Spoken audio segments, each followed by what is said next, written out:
Terceira dinâmica para que haja milagre. Terceira. Jesus, de dentro do barco, olha para Pedro e diz: voltai ao mar alto e lançai as vossas redes para pescar. Desce do barco. Pedro olha para ele e diz: havendo trabalhado toda a noite, nada apanhamos, mas sobre a tua palavra nós lançaremos a rede. Ele já havia feito o que Jesus estava mandando ele fazer. Mas naquele momento, Pedro vai ter uma expectativa nova, uma motivação nova, para fazer uma coisa antiga, uma coisa que ele já tinha feito, um método que ele já tinha usado. Sabe por que isso aconteceu?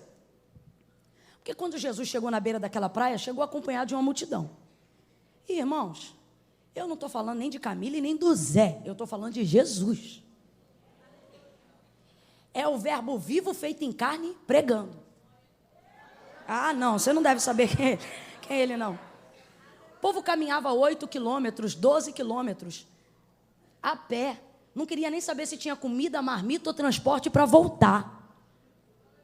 E eu imagino o povo caminhando naquele caminho e alguém dizendo: você é louco, você vai para onde, você não tem dinheiro. Não interessa, eu vou ouvir Jesus. E todo mundo sabe o poder e a graça e a virtude para manifestar milagres.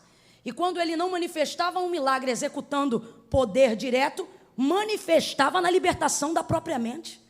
Manifestava trazendo o quebrantamento de mentes cauterizadas pelo farisaísmo, pela religiosidade da época. Então todas as pessoas queriam ouvir Jesus. Gente, meu Deus, você imagina se nesse culto hoje, ao invés de alguém dizer assim, a oportunidade está com a irmã Camila, alguém dissesse: olha, gente, o verbo vivo se fez carne, veio no culto hoje e vai pregar.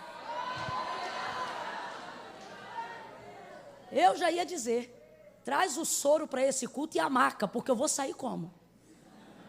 Desidratada, arrebatada de tanta glória de Deus. Então, é Jesus que está pregando. Não tem como você ouvir Jesus e não ter uma nova visão. Não tem como você ouvir Jesus e não ter uma nova expectativa. Não tem como você ouvir Jesus e não gerar alguma coisa nova. Eu não estou dizendo que todas as pessoas que ouvem Ele são libertas imediatamente, mas eu estou dizendo que ouvir Jesus gera uma nova expectativa na gente. Terceira dinâmica para o milagre. Eu já disse, milagre não é para quem precisa, é para quem espera. Milagre não é para quem precisa, é para quem? Para quem espera, para quem deseja. Nós queremos ver milagres, mas não geramos expectativa nos lugares que Jesus está. Queremos ver milagres, mas não geramos expectativa em cima da sua palavra.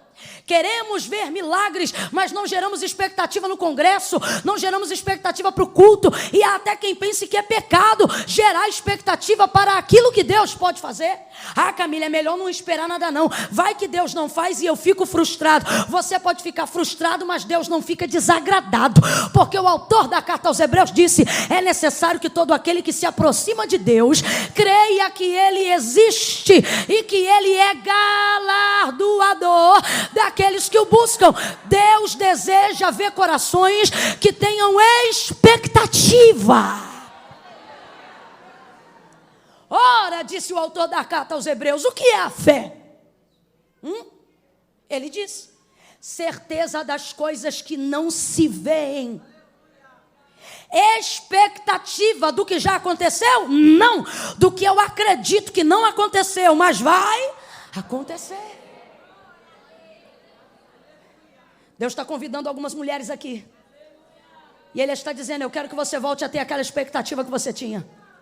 Quando você olhava para o ébrio do teu marido pendurado em qualquer bar dessa cidade, e alguém dizia: ali um bêbado, e você dizia: ali o futuro pastor, ali o futuro pregador, ali um homem de Deus. Quando você gerava expectativa no que não se via, mas cria que ainda veria.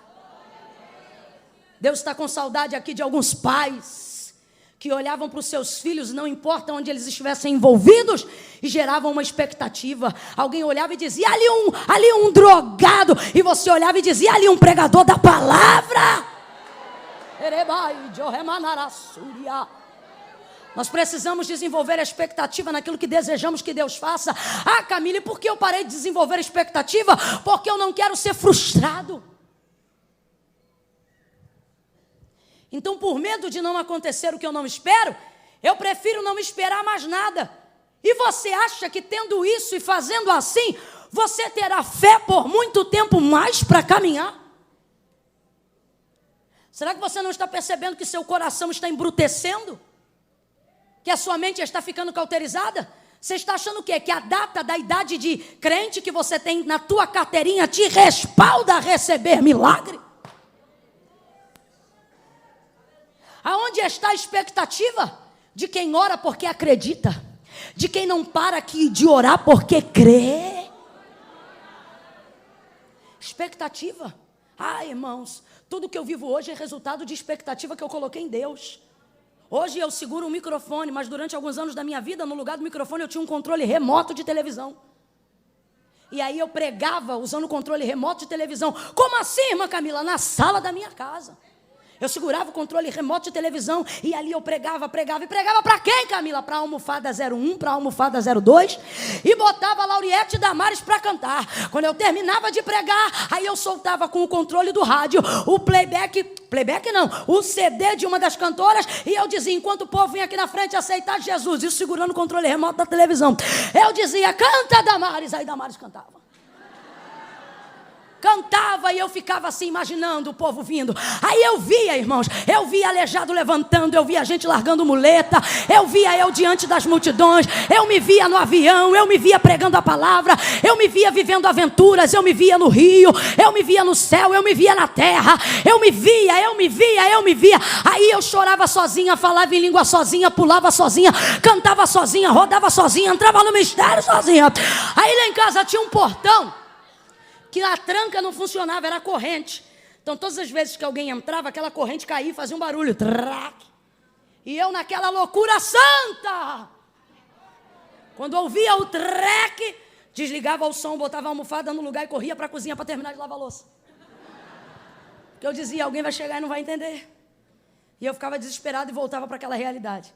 Eu fazia 2 horas de ida para trabalhar e 2 horas de ida de volta para voltar para casa. Camila, o que você fazia em todo o processo de espera do ônibus? Meu irmão, não tinha notebook, não tinha WhatsApp, não tinha internet, não tinha nada disso. Sabe o que eu fazia? Ficava lá do lado, procurava sentar na janela. Aí eu encostava a cabeça, fechava o olho e alguém pensava que eu estava dormindo, porque eu ficava de olho fechado da Central do Brasil até a chegada na minha casa. E por que você ficava de olho fechado dormindo, Camila? Não. Quando eu entrava no ônibus e olhava para o relógio, já sabia do engarrafamento. Aí eu dizia, eba, hoje eu vou ter 2 horas para sonhar. Gente, eu estou aqui no altar, em Deus eu falo a verdade, não minto. Eu entrava ali no Tinguá 551, encostava a cabeça na janela e dizia, Senhor, Tu vai curar, Tu vai fazer.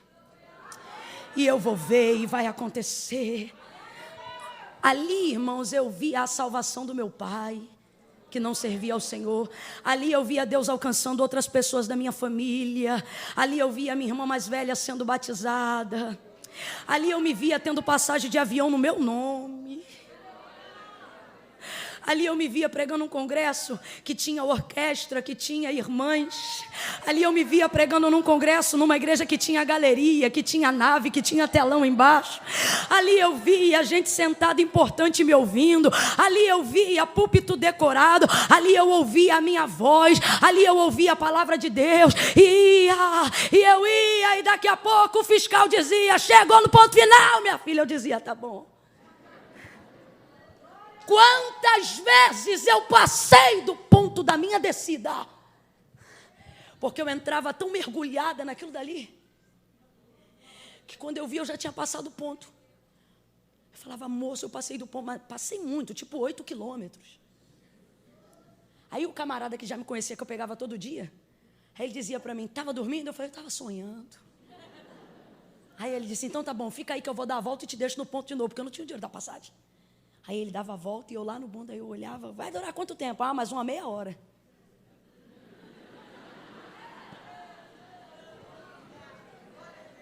Você diz, Camila, você é uma besta. Olha a besta aqui. Olha a igreja aqui.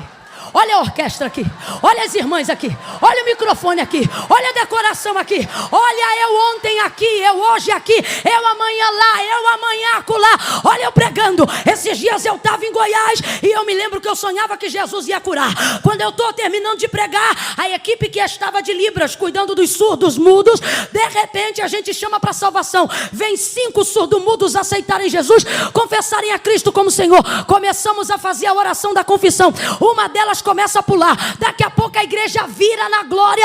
Eu não entendo nada. Aí eu olho para o pastor, o que houve? Ele me diz chorando: a menina está falando, foi curada e batizada com o Espírito Santo. A muda falou. Você sabe quando isso aconteceu?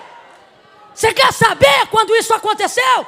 Isso não aconteceu naquele dia que eu estava lá. Isso aconteceu na minha sala, quando não tinha ninguém. Foi lá que aconteceu. Quando eu via mudos falando e dizendo: Jesus, tu vai fazer, porque tu tem poder. Aí alguém olha pra gente e diz assim: Deus escolheu fulano, como se Deus olhasse filhos preferidos e gostasse do cabelo, da cor da pele e disse assim: é porque é bonito, é porque fala bem. Deus está dizendo: não, é porque sonhou, é porque esperou, é porque chamou meu nome, é porque acreditou. Pega na mão de alguém aí agora, pega na mão de alguém aí agora, olha para essa pessoa e diz: lembra? Diga para ela: lembra? Agora olha para mim. Lembra quando você se imaginava com a carteira de habilitação? Lembra? Olha para ela e diz: lembra, lembra? Lembra quando você se imaginava dirigindo o carro pela cidade de Blumenau? Lembra? Lembra, lembra? Lembra quando você acreditava que ia ser um grande empresário no ramo alimentício? Lembra? Lembra, lembra? Lembra quando você sonhava com a família que hoje você tem? O Senhor está dizendo para alguém: lembra? Lembra quando você acreditava que eu podia tirar o crack da veia do seu filho? Lembra? Lembra quando eu disse que ia libertar o cachaceiro do teu marido? Lembra quando você via ele de terno e gravata? Lembra quando você dobrava o joelho aqui e dizia: qualquer domingo desse ele vai entrar pelas portas e vai aceitar Jesus? Lembra? Deus trouxe alguém aqui para dizer: por que você parou? Pega na mão de alguém aí e diz: lembra? Lembra? Lembra? Quero trazer à memória aquilo que me dá esperança. Olha Jesus renovando a tua esperança. Olha Jesus renovando a tua visão.